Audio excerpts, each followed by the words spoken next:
ஏன்னா அவன் மிகப்பெரிய ரவுடி, அவன் அண்ணன் தம்பி கூட பார்க்க மாட்டான் சார், என்னையே வெட்டிடுவான் அப்படி இப்படின்ட்டான். சரி அது சரிடா, நான் உனக்கு காட்டி கொடுக்க மாட்டேன் அப்படின்னு சொல்லிட்டு, அதானே உண்மையும் கூட, நமக்கு எதுக்கு ஆளை தெரிஞ்சால் போதும்ட்டு கரெக்டாக என்ன பண்ணால் அந்த லாட்ஜி கிட்ட தூரமாக நிற்க வச்சு அவன் சூப்பராக ஒரு ஆட்டோவில் அப்படி உட்காந்துக்கிறான். அவன் உட்காந்துக்கிற தோற்றமே பயங்கரமாக தான் இருக்குது.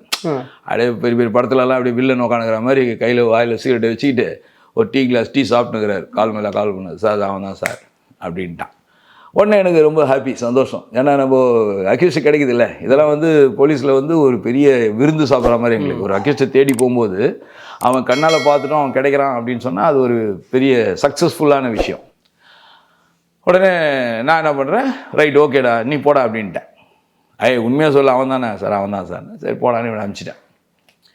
ஏன்னா அவன் பொய் சொல்லிட்டு போகிறதில்ல, பொய் சொல்லிட்டு போனால் மறுநாள் ஆஃபீஸ் தான் தெரியுமே நமக்கு. அதனால போயிட்டான்.